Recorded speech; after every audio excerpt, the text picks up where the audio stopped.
di sela-sela aktivitas sahabat untuk membahas topik-topik kesehatan yang teraktual dan menginspirasi. Selengkapnya kami rangkum dalam edukasi kesehatan kanker, pengobatan kanker, deteksi dini kanker, tips-tips seputar kesehatan, dan teknologi kesehatan masa kini. Serial edukasi Cancer Education Channel selalu dinanti dan menginspirasi.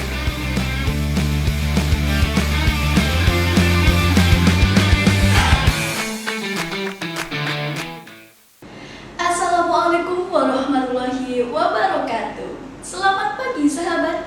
Selamat datang dalam acara serial edukasi Cancer Education Channel edisi Sabtu 19 Desember 2020. Pada kesempatan kali ini, topik yang akan kami bahas yaitu deteksi dini dan pilihan pengobatan kanker payudara yang akan disampaikan oleh narasumber kami yaitu Dr. Agus Jati, spesialis penyakit dalam, dan dipandu oleh moderator kami Dr. Achia Temamalini, dokter umum Rumah Sakit Onkologi Solo.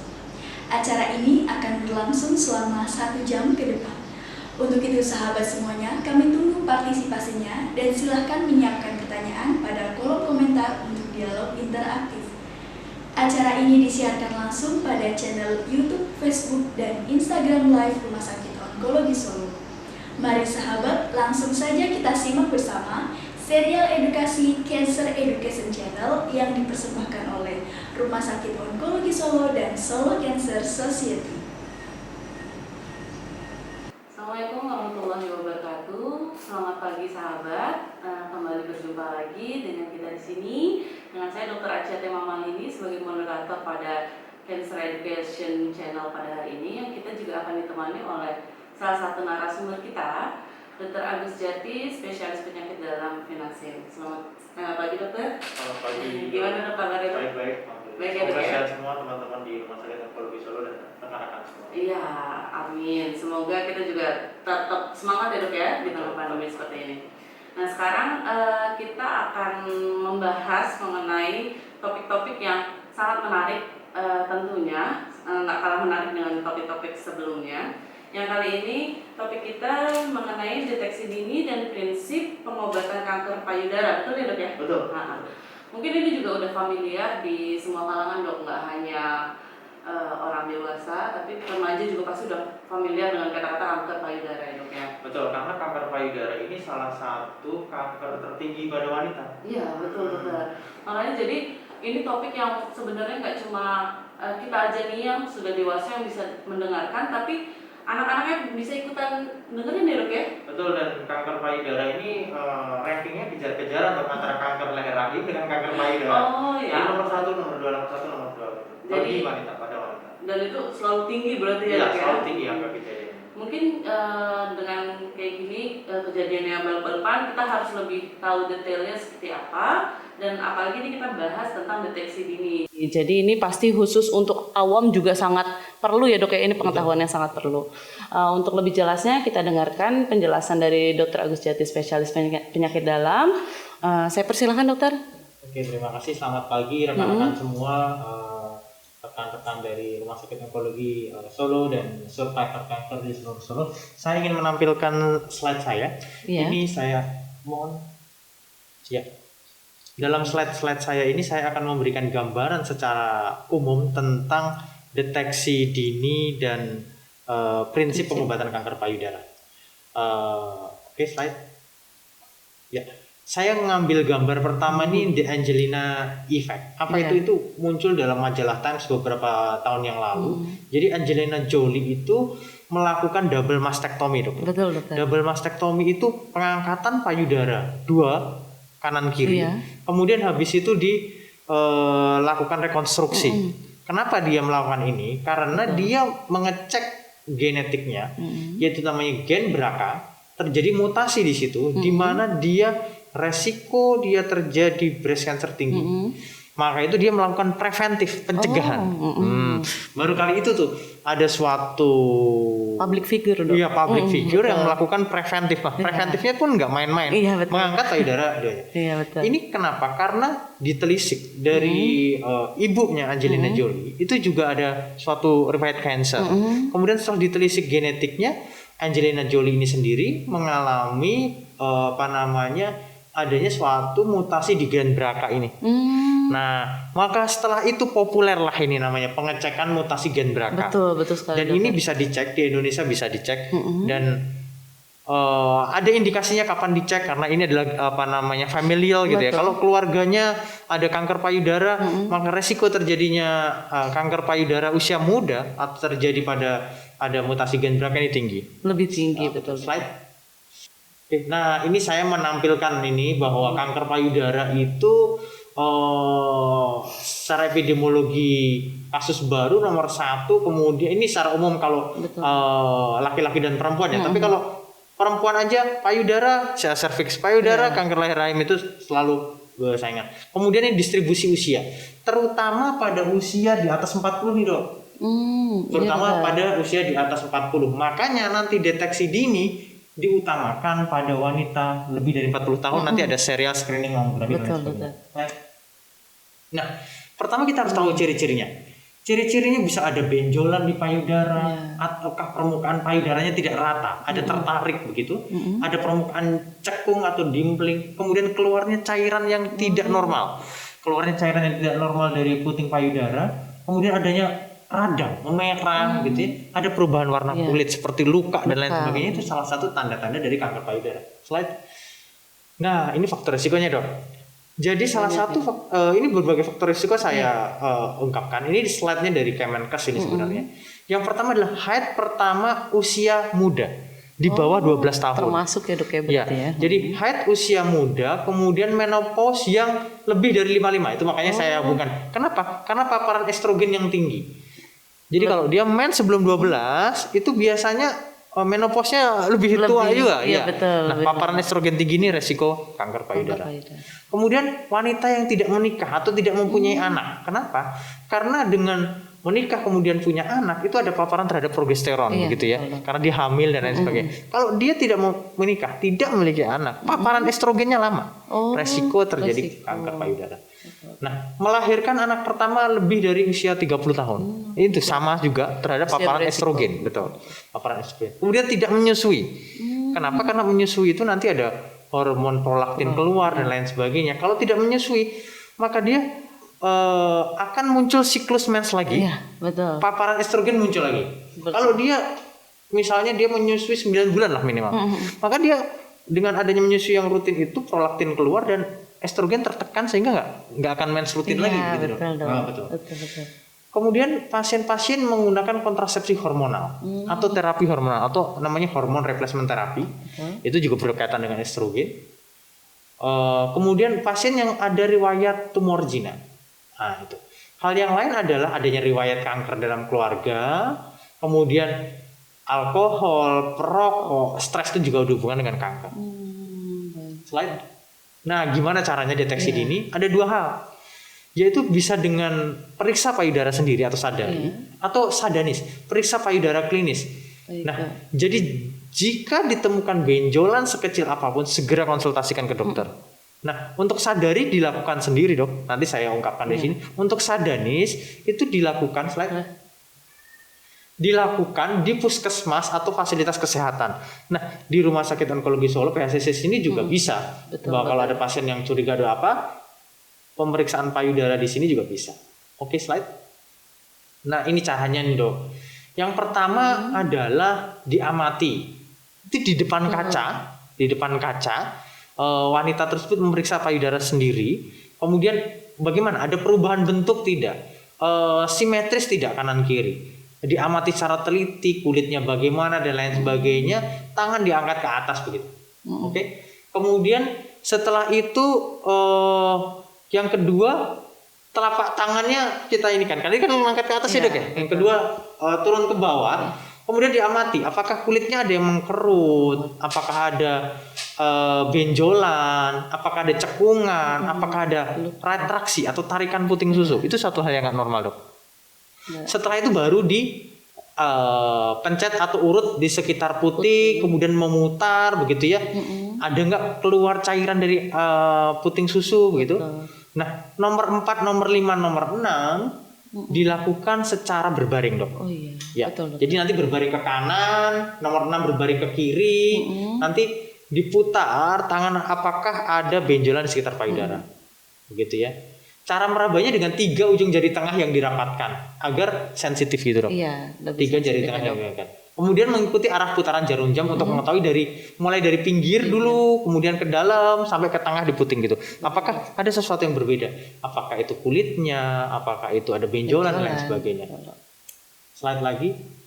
Nah, kemudian karena kuadran yang paling sering terjadi benjolan adalah kuadran kanan atas, Dok. Iya, betul. Atau lateral atas begitu ya. Maka bagian situ harus diraba atau dicek secara khusus. Dicek atau diraba secara khusus. Kapan itu dilakukan? Itu adalah hari ke-7 sampai hari ke-10 dihitung mulai dari hari head pertama. Iya. Head pertama. Jadi head pertamanya kapan gitu ya. Habis itu dihitung hari ke-7 sampai hari ke-10, Dok. Iya. Hari ke-7 sampai hari ke-10 setelah head itu. Setelah head. Kenapa nggak mendekati setelah mens gitu? Nanti masih beda nanti itu. Kayaknya kan ada masalah hormonal sehingga bentuk atau lobulus dari payudara itu akan berbeda. Beda, gitu. betul. Paling bagus di situ. Oke. Nah, apa yang dilakukan? Tadi selain disadari, sadarnis, itu adalah cek mamografi. Iya, seperti yang saya tadi jelaskan.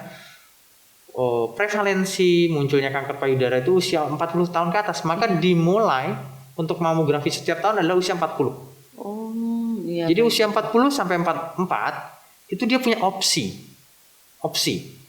Bisa boleh, bisa enggak. Opsi gitu, aja. iya. Tapi lebih bagus 8. Tapi kalau udah 45 ke atas itu harus Iya, reguler setiap tahun. Nah, kalau udah lebih dari 55 itu bisa setiap 2 tahun atau setiap tahun. Nanti kita diskusikan dengan dokter gitu ya.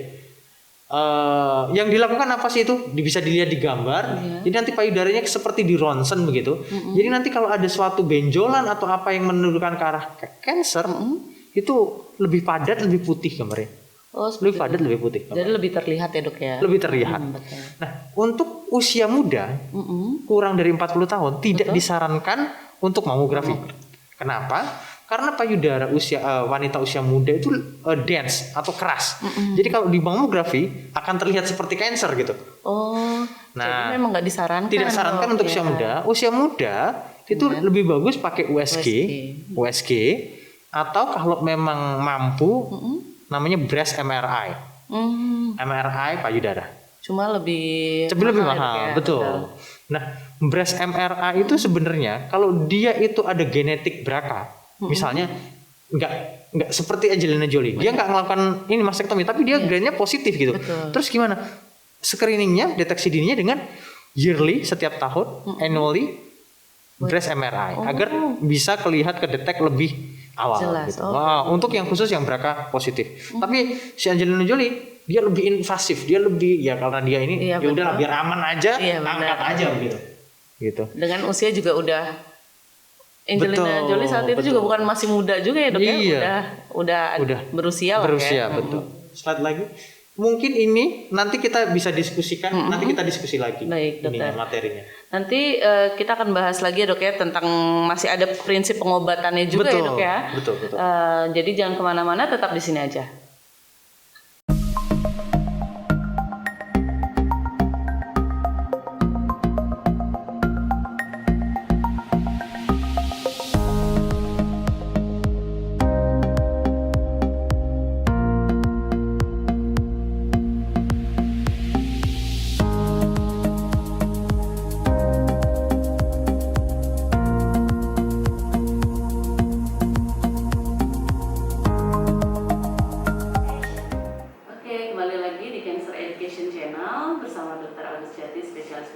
Kita lanjut ya, Dok ya, pembahasan mengenai kanker payudara. Nah, sekarang kita lanjut ke materi selanjutnya, Dokter. Sekarang saya ingin ngasih gambaran sih sebenarnya. Kanker payudara itu apa, kemudian pendekatan terapinya seperti apa. Bisa dimunculkan slide-nya. Nah, ini ada 2 tipe kanker payudara itu bisa dari salurannya atau ductus namanya, saluran dari ASI air susu itu, atau lobulus si tempat produksinya si ASI. Nah, tapi intinya pengobatannya nanti hampir sama. Cuma ada hal yang berbeda ini, namanya tipe molekuler. Jadi nanti pasien tuh harus paham gitu loh, dia tuh kanker payudara jenis apa sih, karena beda gitu pengobatannya. Jadi secara umum dibagi menjadi 4 ini. Luminal A, luminal B, HER2 dan triple negatif. Paling banyak tuh luminal A. Kemudian paling ganas itu dong, itu triple negatif dan HER2 positif. Yang dua sebenarnya. Iya, betul. Nanti saya jelaskan. Slide. Nah, ini saya baca stagingnya. Nanti di staging pasien kan harus tentukan di stadium berapa gitu. Intinya diukur dari ukuran benjolan atau tumor primer, T namanya. Gak usah dihafal, tapi ini asal tahu aja, asal tahu. Kalau ukuran itu lebih dari 5 cm, itu T3. Kalau ukuran lebih dari 5 cm. Kalau antara 2 sampai 5 cm itu T. Tapi kalau dia benjolannya misalnya dia kecil, besar T4, itu udah 3 big. Betul. Ini secara umum seperti itu. Iya. Jadi kalau ukuran tumornya lebih dari 5 cm udah 3 big. Jadi orang awam juga kayaknya udah bisa mengira-ngira ya dok ya, betul. Ini bisa ngira. Iya. Oke, slide. Ini berhubungan dengan apa? Berhubungan dengan kesintasan atau ketahanan hidup dengan dengan terapi pengobatan nanti. Oh baik, betul. Nah, ini kita bagi jadi early sama advance namanya. Betul. Kalau early itu kalau sampai stadium 2 dok. Kalau stadium 3 dan stadium 4 namanya advance. Iya, betul. Namanya advance. Oke. Slide lagi. Nah, ini ngeceknya apa sih kalau kita mau sebelum pengobatan? Assessment misalnya dicek dulu anamnesis, labnya bagaimana gitu ya.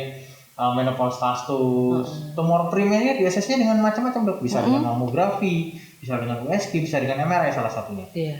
Lymph node tadi sudah saya bilang bisa USG, bisa cuma pemeriksaan fisik atau operatif. Gitu ya. Iya. Slide lagi. Nah ini tipenya luminal A, luminal B. Jadi orang kalau bilang aku dapat terapi hormonal kok gitu ya, aku dapat tamoxifen, aku dapat letrozole, itu berarti dia hormonal positif dokter. Oh, betul, IR positif. Iya. Nah ini dua-duanya IR positif nih, si luminal ini. Luminal. Apa yang bedakan? Yang bedakan adalah KI67-nya namanya. Iya, KI67 adalah tingkat proliferatif. Jadi kalau dia tinggi di atas 20%, dia masuknya luminal B. Kenapa? Dia lebih ganas daripada luminal. Oh begitu. Karena dia lebih cepat membelah di sel kankernya. Ya. Sama yang HER2 positif, walaupun dia IR-nya positif, masuknya luminal B.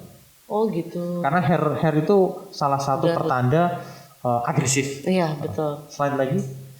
Kemudian ada yang tipe yang HER2 enriched, yaitu yang IR-nya negatif tapi cuma HER2 positif, sama yang basalike atau triple negatif namanya. Disebut triple karena ada 3 pertanda yang negatif, IR negatif, IR negatif, HER2 negatif. Dengan semua negatif, tidak ada target terapi di sini. Oh, seperti itu dong. Makanya prognosisnya paling kurang bagus nih pasien yang triple negatif. Pasien triple negatif biasanya pada usia muda, yang berhubungan dengan tadi gen BRCA-nya punyanya Angelina Jolie. Iya betul. Jadi masuknya di yang dan yang paling bagus. Seperti itu dokter. Nah, treatmentnya gimana? Saya ngasih gambar nih Thanos dok. Nah, kenapa? Thanos ini sukar mati, walaupun akhirnya mati juga gitu. Walaupun akhirnya mati juga karena dia punya batu-batu itu dok. Dia punya batu-batu itu. Kanker payudara gitu juga. Kalau dia masih localized gitu ya, dia cuma surgery aja oke gitu ya. Oh aman ya dok ya? Aman. Kalau masih satu stage 2. Tapi kalau udah ada keterlibatan lymph node itu tadi. Udah deh. Kecil-kecil dia nyebar. Jadi kalau dia ada keterlibatan lymph node, habis itu cuma operatif, nggak ada tambahan kemo sedikit, nggak ada radiasi dan lain sebagainya, udah deh. Kemungkinan nyebar lebih tinggi. Betul.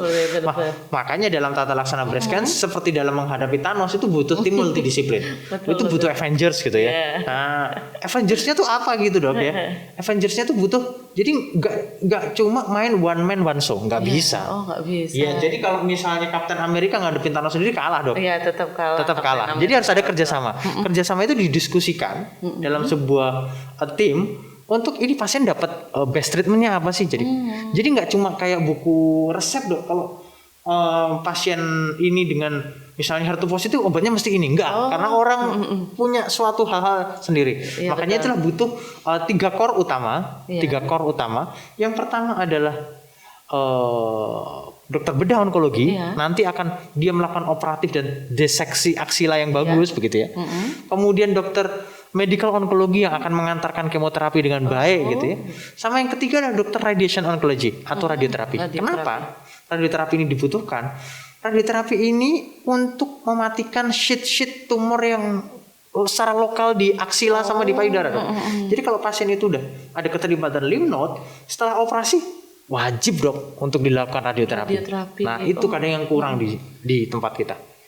Nah untuk kemoterapi itu untuk apa sih dok? Untuk memastikan bahwa sheet yang jauh itu atau benih-benih kanker itu nggak nyebar lewat darah kemana-mana. Makanya si kemo itu lewat infus dan lain sebagainya untuk mematikan semua yang betul. Jadi butuh tim multidisiplin dan nggak cuma 3 ini aja sih. Butuh seorang ahli patologis yang bagus sehingga bacaannya bagus, tingkat IR positif, PR positif, HER2-nya bakal oke gitu ya, bakal menunjang gitu ya. Radiologi yang bagus karena kita bisa cek nanti penyebarannya kemana dan lain sebagainya lebih detail. Evaluasinya pun betul. Ya. Nanti juga butuh tim yang lebih lanjut kalau dia udah stadium 4 gitu. Butuh tim psikologis. Bantuan dukungan psikologis gitu ya. Nanti ada perawat khusus rawat luka untuk cancer gitu ya. Nah, itu hal-hal kayak gitu sama peer group. Peer group itu memberikan dukungan. Peer group pasien-pasien kanker sih. Jadi memberikan dukungan, menceritakan pengalaman. Jadi motivasi buat pasien. Betul. Gitu, slide lagi. Nah ininya passion itu core-nya, kemudian ada psikologis, radiation onkologis dan lain sebagainya yang tadi saya ceritakan. Nggak cuma dokter berarti. Nggak cuma dokter. Ada fisioterapi juga. Kenapa?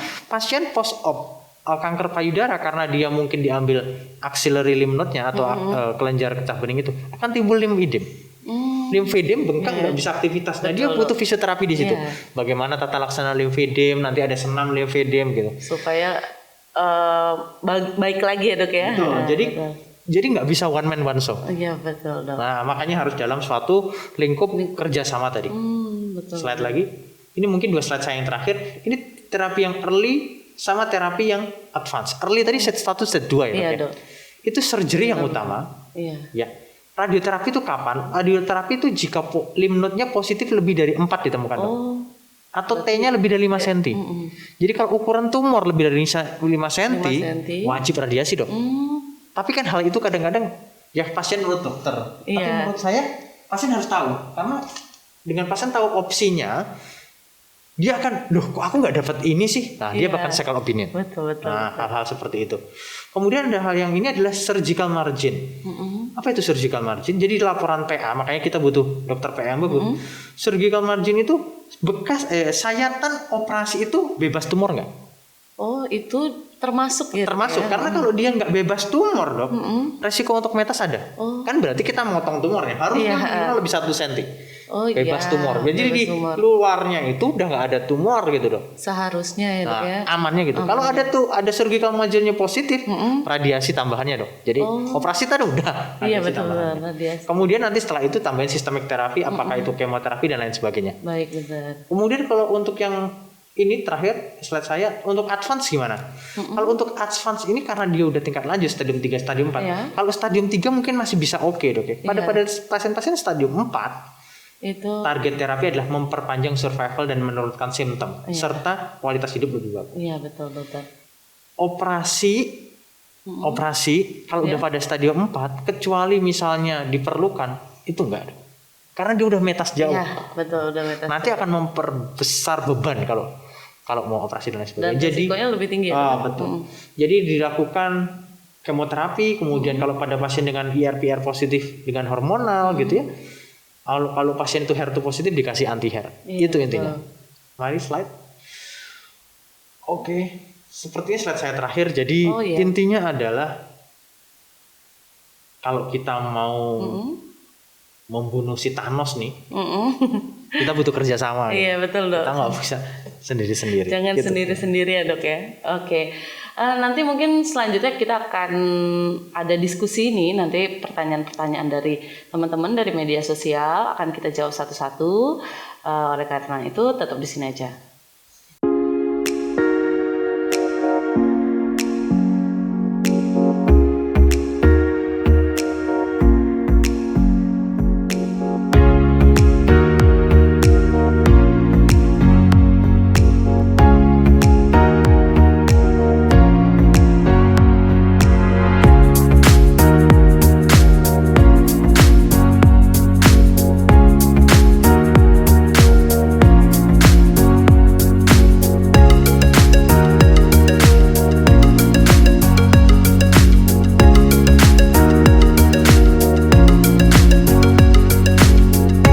Oke, kembali lagi di Cancer Education Channel. Nah, kita sekarang masuk ke sesi tanya jawab nih, Dok. Jadi ini ada beberapa pertanyaan dari media sosial kita, dari Instagram, dari YouTube, dan dari Facebook. Nanti kita akan bahas satu-satu ya, Dok ya. Oke. Ini yang pertama, Dok, ada pertanyaan dari Instagram nih, Dok. Selamat siang, Dok. Saya mau bertanya apakah ada makanan khusus untuk penderita tumor atau kanker payudara karena banyak pendapat gitu, Dok. Ini bagaimana yang sebaiknya, Dokter? Ada nggak, Dok, tantangan makanan tertentu? Iya, betul, Dok. Atau makanan yang harus dimakan atau yang lebih baik gitu, Dok. Kalau misalnya punya tumor atau kanker payudara. Oke. Jadi intinya makanan apapun tuh boleh asal yang sehat dan bergizi gitu. Betul, Nah, betul. terus poin selanjutnya hindari pengawet-pengawet gitu. Oh iya. Hindari pengawet-pengawet sama zat kimia. Jadi kalau bisa sih sayur buahnya organik gitu. Nah, gitu itu lebih bagus karena kita menghindari untuk paparan zat kimia. Kenapa? Kecuali obat karena kita Iya. dalam pengobatan gitu ya. Betul, Dokter. Seperti misalnya, jadi kita itu bisa terjadi mutasi genetik tuh karena paparan zat kimia. Jadi kalau kita udah ada suatu kejadian kanker, kalau bisa mengurangi hal yang seperti itu. Kayak misalnya makanan yang dibakar setengah matang itu berpengaruh nggak, Dok? Enggak sih sebenarnya. enggak ada seperti itu sih. Tapi lebih bagus yang matang ya. Iya, Hindari yang dibakar karena yang dibakar itu kan karbon itu karsinogenik. Itu gitu. yang hal-hal karsinogenik yang harus kita hindari. Betul. Kemudian ada berbagai macam di media sosial, di web atau apa itu sering mempertentangkan tentang ini makanan protein atau apa yang kadang-kadang katanya nanti estrogennya tinggi, tumornya tumbuh lagi dan lain sebagainya gitu ya. Tapi itu nggak ada evidence-nya sih. Jadi tetap kalau makan sayur buah itu boleh. Tetap boleh ya, Dok? Tetap boleh. Kemudian ada yang ngomong tentang harus rendah kalori misalnya, rendah gula gitu ya. Iya, Karena gula itu jadi makanan sel kanker dan lain sebagainya. Itu juga nggak sepenuhnya benar sih, walaupun ada penelitian preklinis yang menunjukkan, tapi evidence yang umum enggak. Karena kalau misalnya asupan kalori kurang gitu ya, nanti juga akan terjadi kanker kakeksia. Nah, itu yang malah memperburuk keadaan pasien. Betul, Dok. Jadi ada produk-produk minuman tertentu atau susu tertentu yang bisa menjadi asupan tambahan buat pasien kanker. Supaya nutrisi juga tetap Bisa terjaga. nutrisi Betul bisa ya, Dok? tetap terjaga. Iya, betul, Dok. Jadinya sayur, buah, protein dan lain sebagainya oke sih. Karena kasihan juga, Dok, kadang-kadang ada pasien yang memang karena dipantang semua jadi makanannya benar-benar nggak ada gitu, Dok, yang namanya. Padahal misalnya dalam dia proses pengobatan dan lain sebagainya, dia tuh butuh kekuatan ekstra gitu. Iya, betul. Apalagi di masa pandemi seperti sekarang. Iya, betul. Jadi nggak apa-apa selama itu sehat, bersih ya, Dok ya, dan bergizi itu nggak apa-apa, aman, betul. Kemudian ini ada pertanyaan lagi, Dok. Selamat siang, Dokter. Mau bertanya, apakah seorang yang pernah terkena kanker payudara masih bisa kambuh kembali meskipun payudara sudah diangkat? Dan apakah pasien yang terkena kanker stadium awal masih mungkin untuk disembuhkan? Seperti itu. Saya jawab yang kedua dulu. Iya, baik, Pasien kanker payudara stadium awal itu memang tingkat kesembuhannya lebih tinggi daripada ditemukan di stadium lanjut. Betul. Makanya kita perlu deteksi dini tadi. Iya. Tapi untuk biar tidak terjadi kekambuhan, itu kalau pada kanker yang stadium awal, itu setelah dilakukan operasi, kemudian ada pengobatan kemoterapi, itu harus dilakukan follow up dan pengobatan lanjutan. Contohnya pada pasien yang luminal tadi kan IR atau PR-nya positif gitu ya. Jadi dia harus minum obat hormonal untuk menurunkan kekambuhan. Kalau contohnya ke pasien ini pasien kanker payudara sudah dilakukan operasi, sudah dilakukan kemo, tapi tidak mendapatkan adjuvan atau tambahan obat hormonal. Gitu, dia tingkat kambuhnya tinggi gitu. Oh, tetap ya, Dok, tapi ada pengobatannya tetap harus sesuai dengan tipe kankernya. Jangan sampai ini misalnya contohnya pasien tuh ternyata jenis tipenya tuh triple negatif gitu ya. Iya, betul. Tapi dia mendapat obat hormonal, itu kan nggak pas gitu. Betul. Ya, jadi harus dipaskan itu. Dan pasien harus paham gitu, karena dengan paham itu nanti kan dia ada peer group loh, aku dapat obat ini kamu kok enggak tipe kita beda gitu kan. Hal-hal seperti itu sih yang harus dikomunikasikan. Sehingga kalau dia mendapatkan pengobatan dari seorang dokter, misalnya dokter A, loh kok aku dapat obat ini ya, harusnya kan aku nggak dapat obat ini gitu. Iya, betul. Jadi maksud saya pasrah boleh gitu, tapi ya berilmu lebih baik. Iya, betul. Iya betul, berilmu lebih baik karena ini berhubungan dengan ini. tingkat kesembuhan, tingkat Betul. kekambuhan. Apakah kalau sudah payudaranya diangkat bisa kambuh lagi? Tetap ada kemungkinan bisa. Tetap. Kenapa? Kalau dia tuh pengobatannya nggak optimal begitu, operasi aja gitu ya, nggak dilakukan pengobatan tambahan. Siapa tahu di ketiak-ketiak tuh udah ada sarang-sarang tumornya, kita nggak tahu dong. Iya, betul. Nah, Jadi itu bisa kemungkinan nyebar gitu ya. kemungkinan kambuh lagi Bisa. istilahnya gitu ya Bisa. dok ya. Pada tipe kanker tertentu Ya, yang pada 2 tahun pertama itu cepat kambuh, betul. itu yang 2 tadi, tipe 2, HER2 positif Satu positif sama triple negatif. Dia di 2 tahun pertama ini banyak menimbulkan kekambuhan. Apakah dia kambuh ke payudara sebelahnya? betul dok. Jadi payudara kanan habis itu udah bagus loh, tiba-tiba ada benjolan payudara kiri gitu. Bisa. Atau dia langsung metas jauh. Oh, Metasnya biasanya di paru, paru ya. tulang, sama yang ini ada metas ke otak nih loh. Itu yang salah satu yang paling berat. Oh, Dua jadi tipe tadi. jadi HER2 dia positif. tetap sama harus triple negatif. ini ya dok ya, menyeluruh lah ibaratnya gitu. Menyeluruh, Jangan gitu. setengah-setengah ya dok Betul. ya. Jadi nanti kalaupun sudah selesai pengobatan, ada interval pengecekan nih setiap 1 bulan, setiap 3 bulan dan lain sebagainya. Pengecekan tuh idealnya memang PET scan dok, Iya. untuk PET tahu scan, itu. betul. Nah, tapi kita nggak ada gitu Iya. ya. Atau kan kalaupun mau ceknya di Jakarta. Yang optimal ya seadanya kita gitu ya. betul. Secara lokal apa yang harus dicek? Sadari tadi sama Iya. USG payudara berkala gitu ya, kalau pasien itu biar ada kekambuhan lokal apa enggak. USG payudara dan ketiak dok. Jadi kalau minta USG payudara aja, ketiaknya enggak di USG sama aja. Oh, sama Jadi aja. harus lengkap ya USG. Iya, iya. Ketiak sama payudara untuk tahu ada benjolan apa enggak. Jadi tetap itu sebagai Ya, evaluasinya. itu gitu, untuk Dok. yang lokal. Untuk yang jauh kita harus evaluasi Iya. USG perut gitu karena Iya. sering metas ke liver gitu ya. Iya. Ronsen paru-paru paru. atau CT scan lebih baik. Sama yang terakhir untuk mengetahui metas tulang adalah bone scan. Oh iya. Nah, bone scan ini nggak ada di Solo nih.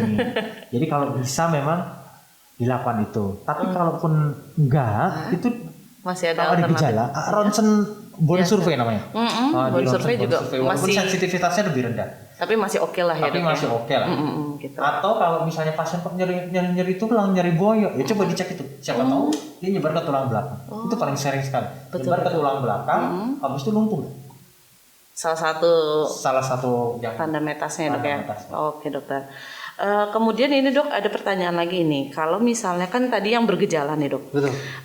Ini dari YouTube dok. Bila kita tidak memiliki keluhan ke arah kanker, namun kita ingin deteksi dini kanker, pemeriksaan apa saja yang kita jalani dok? Dan apakah biayanya mahal? Ada dokter. Pemeriksaan untuk kanker deteksi dini kan, karena kanker itu bisa kanker solid, kanker darah, kita harus terarah sih kita mau deteksi dini yang mana. Yang kita bahas pada pagi ini dok, itu deteksi dini kanker payudara. Betul dokter. Wajib bagi wanita di atas 40 tahun. Betul. Atau dia kalau ibunya, keluarganya ada kanker di usia muda, kanker payudara usia muda, mulai 30 tahun dok. Udah boleh melakukan deteksi dini. Deteksi betul. dini. Deteksi dini dalam bentuk yang pertama yang umum adalah sadari, kemudian sadarnis nanti diperiksa oleh dokter payudaranya, dan mamografi. Dan mamografi. Untuk pemeriksaan kayak lab itu dok, BRCA atau yang lain Oh, perlu itu nanti nggak? sesuai indikasi sih, Oh, itu. sesuai indikasi. Jadi pengecekan BRCA ada 2 hal, ada 2 langkah. Ya. Ada dari tumornya, Betul. ada dari darah. Jadi kalau misalnya ibunya udah dicek dari tumornya BRCA-nya positif nih, Betul. si anak-anaknya kalau bisa dicek darah. Nah, tapi sesuai indikasi kan harganya agak mahal dok. Oh, jadi kayaknya masih ada hal-hal yang lebih maksudnya worth it lah dilakukan ya dok, kayak sadari, sadarnis. Sadari, gitu kan. sadarnis gitu. Daripada maksudnya ya kalau memang ada lebih boleh ya dok ya. Boleh, kalau ada lebih Kayak- boleh dan itu bisa dilakukan begitu. Oh, dan itu bisa dilakukan. nggak apa-apa gitu ya dok ya, Nggak apa-apa. boleh aja gitu ya. Boleh. Jadi ya kalau untuk deteksi dininya boleh kok kita lakukan yang tadi udah dijelasin juga. Ada sadari, ada sadarnis yang bisa kita lakukan bahkan di rumah ya dok ya kalau sadari ya. Dan mamografi pada usia di atas Dan 40. dan mamografi, dan itu juga lebih mudah dan bisa dilakukan di mana saja sih dok kalau di sini ya dok ya. Iya. Kalau BRCA kan mungkin agak Sampel harus sulit ya? ke Jakarta sih Iya betul, agak sulit ya dok ya. atau Singapura. Oke, kemudian ini pertanyaan lain dok. Dokter, bila seseorang yang sedang hamil dan divonis kanker, apakah mungkin untuk dilakukan kemoterapi, membahayakan atau tidak untuk janinnya? Nah, ini juga nih. kalau kita berhadapan sama kasus-kasus kompleks seperti Betul. ini tidak bisa diputuskan one man one soul Oh, gitu. iya, betul. Jadi harus Harus ada. dibicarakan dalam rapat tim. Nanti lewat dari dokter obstetrik ginekologi, Iya. dari dokter onkologi medis, bedah onko dan radioterapi serta dari komite medis sih, karena ini berhubungan dengan kehamilan kan ya, Kehamilan, sama iya, keluarga. Ada dua hal. Kalau memang ini ditemukannya misalnya stadium 4 gitu ya. Iya. Misalnya stadium 4 nanti akan dihitung ulang tingkat ketahanan hidupnya sampai berapa sih kalau stadium 4 itu. Kita mau mempertahankan kehamilan atau menerapi lebih cepat gitu. Iya, betul. Kalau Dok. kita mau menerapi lebih cepat nanti efeknya ke bayi harus dihitung-hitung gitu. Iya. Secara umum apakah ibu hamil boleh dikemo? Kalau sangat dibutuhkan, Butuhkan. boleh dimulai di trimester 2 dan trimester 3 sebelum 40 minggu. Iya. Karena nggak boleh kalau mendekati 40 minggu nggak boleh. Iya, betul, Dok. Intinya boleh sebenarnya dikemo dengan obat-obat tertentu yang tidak mengganggu janin. Kenapa nggak di trimester 1? Karena trimester 1 itu organogenesis, Iya, pembentukan betul. organ dan lain sebagainya. Jadi nanti defek fetal lebih tinggi kalau Lebih kita lakukan tinggi, kemo gitu. Nah, jadi diskusinya nanti agak mendalam sih kalau hal seperti itu. Jadi Nggak bisa diputuskan nggak sendiri ya, dibutuhkan Dok, ya, sendiri, ibaratnya. ada rapat keluarga juga karena kita akan ada resikonya. Apakah pasien diterapi? Kalau diterapi resiko buat janin ini, Iya. kita mempertahankan kehamilan apa Iya. enggak? Diskusinya banyak nih dok. Jadi akan ada pertimbangan-pertimbangan lain ya, Dok, ya. pertimbangan Nggak lain. cuma sekedar ini dimulai kemo atau enggak gitu ya, Dok, ya. Dan apakah itu ada? Itu ada. Ya. Jadi ada. Jadi dia hamil usia trimester 2 gitu. Dia udah stadium 4. Oh, betul. Nah, sangat rumit sih, iya, tapi betul, ya betul. itu hal-hal yang terjadi. Dan itu harus pembahasannya lebih lanjut ya, Dok, ya. Betul. Terus apakah pasien yang habis kanker payudara selesai pengobatan dan lain sebagainya aman bersih gitu ya? Iya, betul. Boleh hamil nggak? Boleh. Itu betul. Oh, tetap ya. Ya maksudnya nggak apa-apa ya, Dok, ya. Nggak apa-apa. Tidak meningkatkan kekambuhan Iya. pada tipe-tipe tertentu gitu. Makanya harus tipe kankernya. Nah, dok, caranya gimana loh? Wong saya itu di kemo dan di radiasi dan lain sebagainya itu efek samping ke ovarium atau sel iya. telur gitu. Nah, makanya itu berobat nggak harus berobat, nggak cuma berobat untuk ngobatin kanker, tapi ada visi ke depan. Contohnya kalau kita ketemu pada pasien usia 28-30 tahun, dia masih pengen punya anak. Iya, betul, Dok. Jadi harus gimana? Ya harus diskusi namanya fertility preservation gitu ya. Dokter yang ngasih kemonya pun nggak akan bakal ngasih kemo yang akan Mengganggu, toksik gitu ya. iya, betul. Kemudian ada obat-obatan khusus yang bisa mengamankan si ovarium gitu. Oh, jadi ada jadi setiap kita mau mulai kemo pun pada pasien-pasien kanker ya kita harus tahu juga, Dok, visi ke depannya Betul, gimana. kita harus tanyakan mau hamil lagi enggak gitu. Iya, betul. Apalagi usia muda ya, Dok, ya. Kalau usia muda. Kalau mau hamil lagi ada hal preventif yang dilakukan gitu. Iya, Fertility preservation. Jadi nggak serta-merta. Jadi nggak serta-merta nggak bisa nggak atau bisa gitu. nggak boleh Nggak hamil boleh lagi. hamil lagi karena hamil itu hak. Iya, hak betul. seorang pasien gitu. Iya, betul, Oh, betul. Baik. Wah, ini menarik, Dok. Ini juga masih ada, Dok. Ini mengenai yang ini adalah pertanyaannya seperti ini, Dok. Tadi kan dijelaskan bahwa jika kehamilan di atas usia 30 itu beresiko ya, Dok, ya? Iya kan, kehamilan di atas usia 30 tahun salah itu satu faktor resiko meningkatkan faktor resiko kanker payudara. Nah, bagaimana bila kita melahirkan anak keduanya, Dok, di usia di atas 30 tahun? Apakah tetap beresiko juga? Enggak meningkatkan karena dia sudah terpapar progesteron di sebelumnya kan waktu pas Iya, hamil pertama betul. kan. Jadi itu enggak masalah sama sekali ya, Dok, ya? Sama Iya. sekali. Tapi tetap kalau dia memang itu usia di atas 40 nanti harus dievaluasi mamografi, sadaris gitu. Oh, betul. Ya. Baik, Dokter. Nah, satu lagi, Dok, ini dari Facebook nih, Dok. Jadi ada bila ada keluarga dari nenek kita memiliki riwayat sakit kanker, nggak spesifik, Dok, kankernya apa, tetapi nenek dan orang tua kita tidak kanker, apakah kita termasuk memiliki resiko keturunan kanker, Dok? Memiliki resiko. Betul, Dok. Ya. Jadi kalaupun orang tua enggak, tapi kalau nenek iya memiliki resiko. Nanti jawabannya setelah iklan berikut ini. Iya, oke. Iya, kayaknya nih masih ada beberapa, Dok. Dan ini ada pertanyaan yang sangat menarik lagi setelah ini. Iya. Terima kasih. Ya, setelah ini masih di sini aja. Kamera, rolling, Action. Oke, kembali lagi di Cancer Education Channel. Kembali kita akan membahas lagi ya dok ya, dan menjawab pertanyaan-pertanyaan dari sosial media.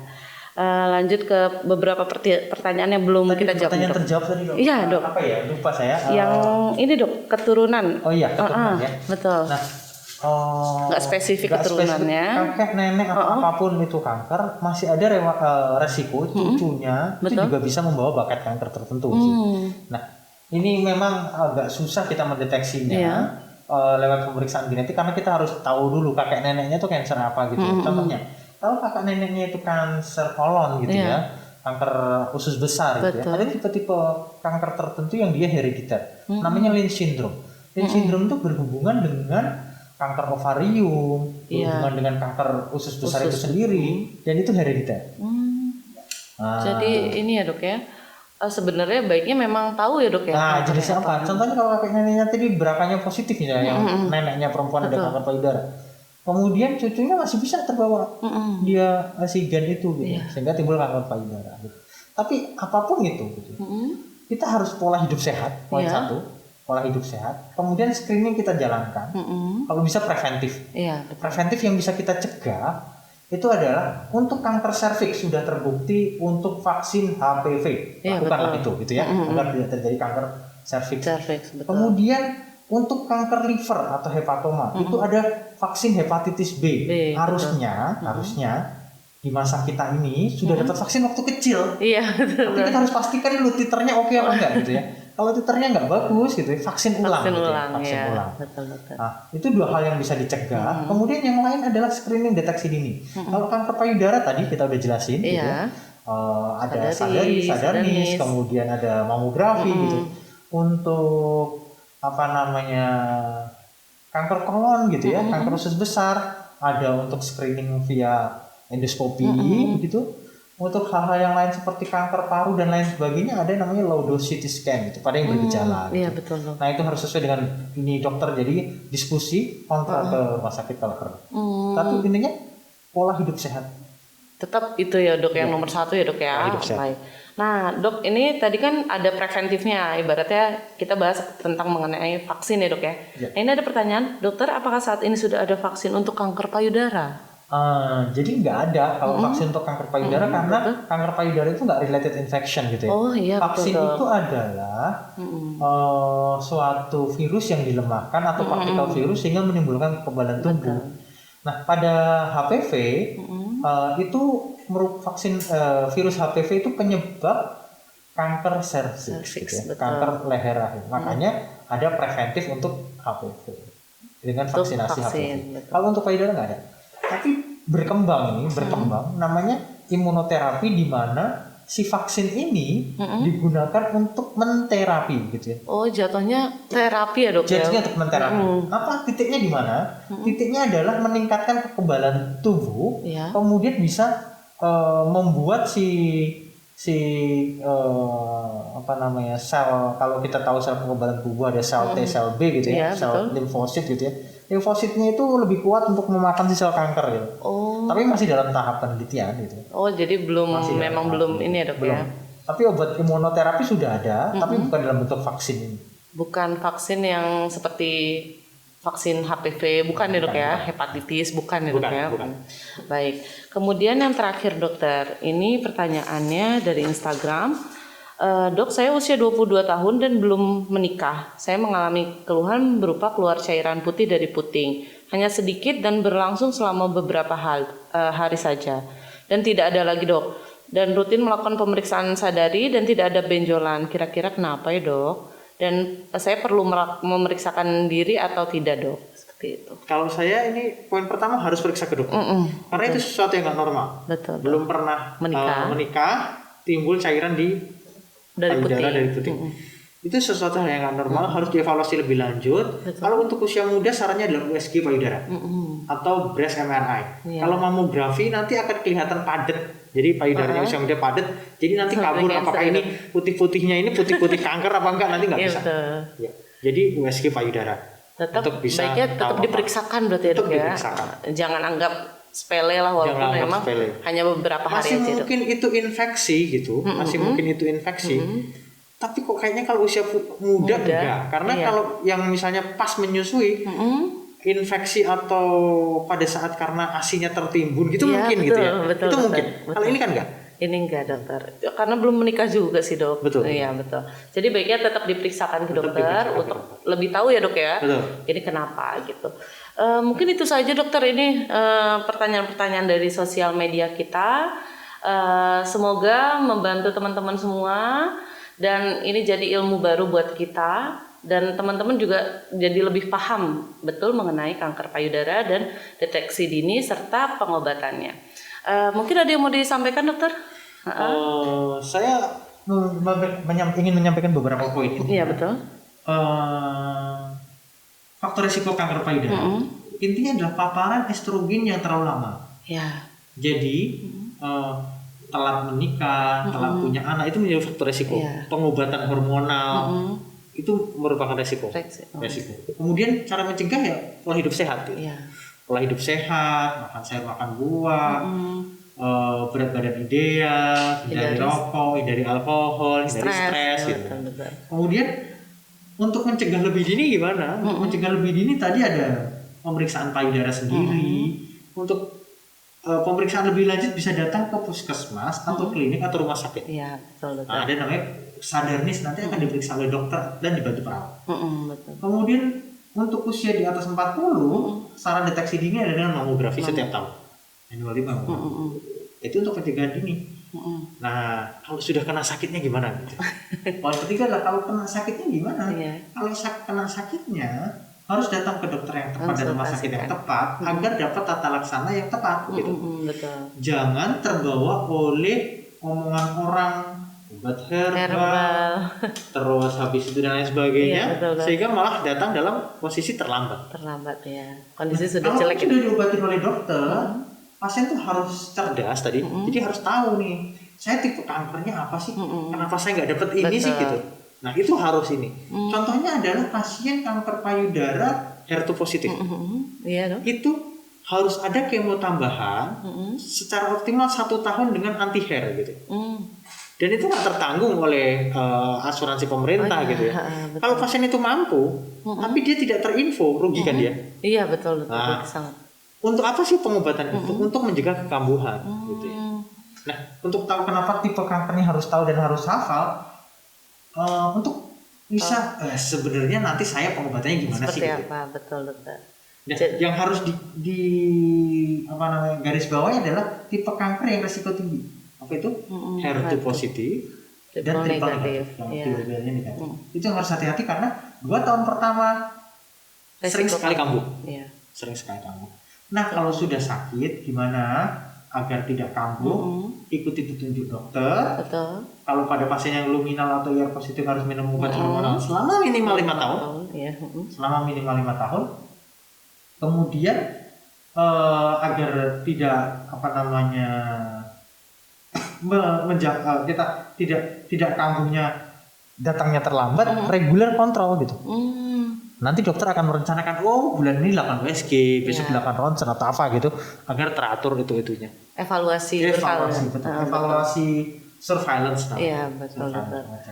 Jadi itu semua menyeluruh pokoknya dari mulai preventif sampai bahkan kuratifnya dok ya. Gitu. Dan jangan sampai putus asa bahwa ada muncul pengobatan baru termasuk imunoterapi yang terbukti memperpanjang hidup pasien-pasien kanker. Jadi intinya konsultasi ke dokter, datang ke rumah sakit lebih awal, itu lebih baik. Itu lebih baik. Dan di rumah sakit onkologi Solo ini PSCC, kalau pengen sadar nih, pengen cek apa kita bisa betul. gitu. Ya. Boleh dokter. Makanya apapun ungkapkan untuk bisa diskusi sama dokter. Iya.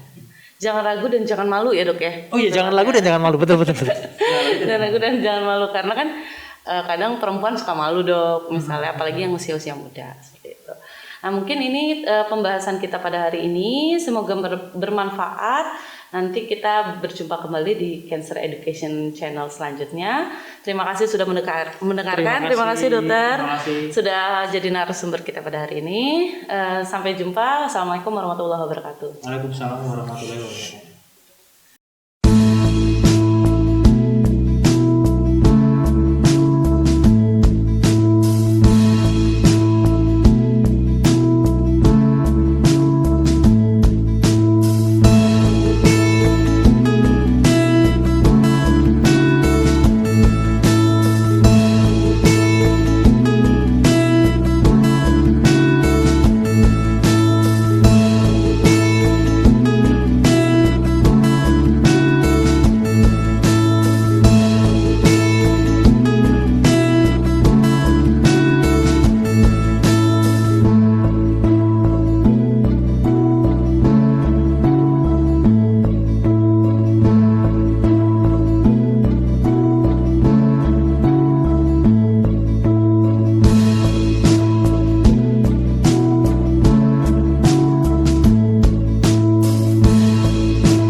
deteksi dini dan pilihan pengobatan kanker payudara.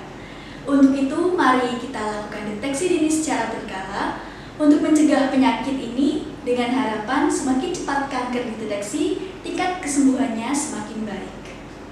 Terima kasih sudah menyaksikan dan berpartisipasi selama acara berlangsung. Dan untuk pertanyaan-pertanyaan yang belum terjawab akan kami tampung dan akan kami jawab satu persatu pada sesi khusus. Dan bagi sahabat yang belum berkesempatan menyaksikan live streaming ini, akan kami repost pada channel YouTube Rumah Sakit Onkologi Solo dan Cancer Education Channel. Jangan lupa untuk selalu mendukung channel kami dengan memberikan like, share, komen, dan subscribe, karena dukungan sahabat sangat berarti bagi kami. Kami segenap kru yang bertugas mohon undur diri dan sampai bertemu pada episode berikutnya. Serial edukasi Cancer Education Channel selalu dinanti dan menginspirasi. Wassalamualaikum warahmatullahi wabarakatuh. Serial edukasi Cancer Education Channel hadir di sela-sela aktivitas sahabat untuk membahas topik-topik kesehatan yang teraktual dan menginspirasi. Selengkapnya kami rangkum dalam edukasi kesehatan kanker, pengobatan kanker, deteksi dini kanker, tips-tips seputar kesehatan, dan teknologi kesehatan masa kini. Serial edukasi